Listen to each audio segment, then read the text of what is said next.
What's going on, you guys? So, the dev diary from Heart to Iron 4, which was supposed to be the big one, has been released this Wednesday. Well, Wednesday just passed. And it focuses on mines and minesweeping. Alright, so let's just jump right into it.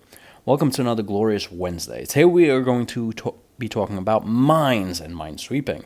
Historically, hundreds of thousands of mines were laid during World War II, and with the guns update, you will be able to do so in Hearts of Iron. I think this is a first in Heart to Iron, like ever. I don't remember ever seeing mines being utilized in Heart to Iron. From a gameplay perspective, mines do a lot of interesting things. They add more interaction with the naval layer of the game, create a weapon for both smaller naval nations to fight bigger ones, and for big ones to try and limit where their enemy can get to them. So as you can see, you got a nice screenshot here of what the mines are going to look like per, the province. All right, cool. As you may remember from perspective at PDXCon, I talked about adding a ship designer to man the guns.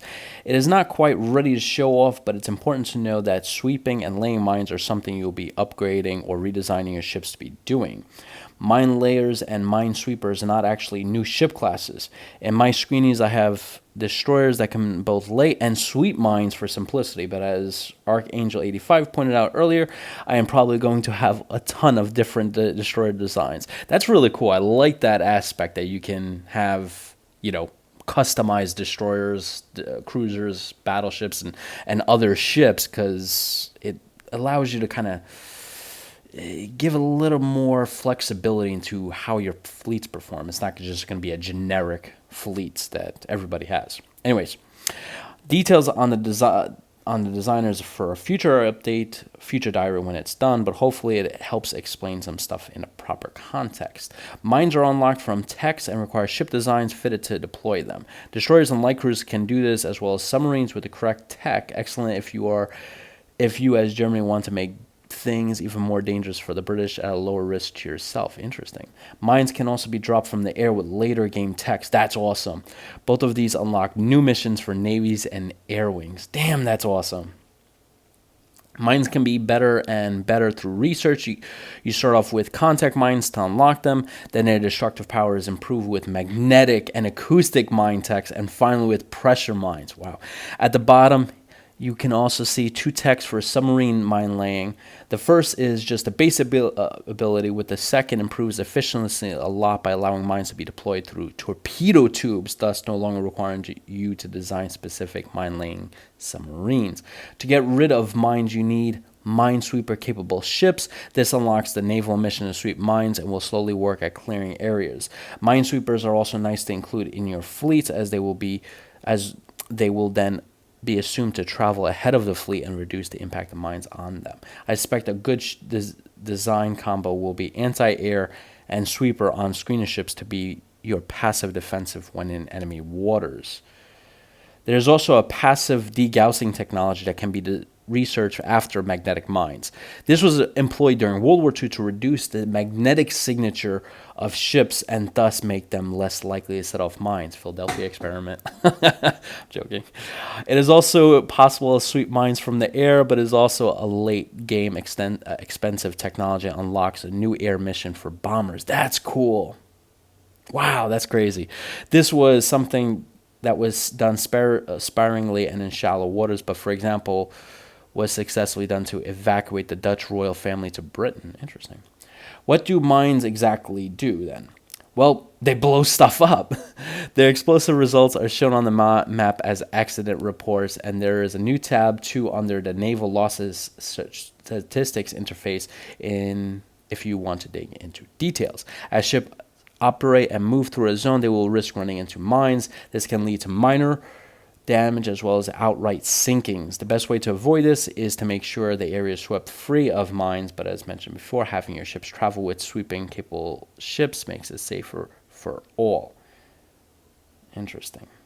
Battles over time, naval accidents, one sunk on naval mines. Interesting. Naval superiority. Having mines in an area helps amplify the effects of your navy. After all, they can concentrate more effectively knowing where the minefields are. This can be seen in our new naval area screen, which is the naval equivalent of the state view.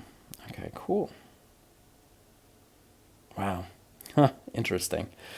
Other than that, blowing ships up, mines will slow down enemy ships since they need to move more carefully. It increases the invasion penalty to coastal areas, so mines are good both offensively and defensively. Mines can also be laid while at war and will start to disappear over time once a nation is completely at peace. Mines can only be laid while at war and will start to disappear over time once a nation is completely at peace. You also know how much mines there are in an area, so you know how to deal with them and take them into account. That means that when new naval access controls, you can tell your ships and convoys to avoid heavily mined areas, but of course this may make it a lot more predictable for your enemies where to hunt. Having an advantage in the encryption and decryption war will also add a certain amount of passive defense against mine effects, as you may have some information about their positioning. See you all next week for more Man the Guns info. So this is really huge, guys. This is going to add a lot more strategic complexity in a good way to Hearts of Iron 4, because now that you can put mines, it will make things a lot more interesting.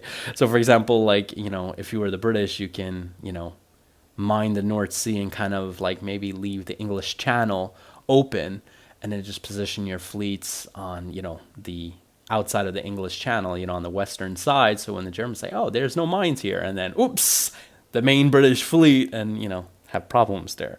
So it's a really, really awesome new feature that's coming to, and it's going to make the game, in terms of the naval aspect, much more exciting.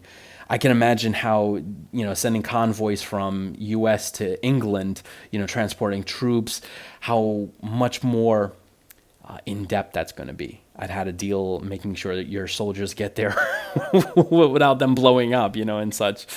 So I'm very excited about this, guys. I think this is a huge feature, and for me, when I see this as as an expansion pack in Steam, seeing this new feature, this is automatically must buy, because I feel like this feature adds so much more to the game that it's definitely worth a buy.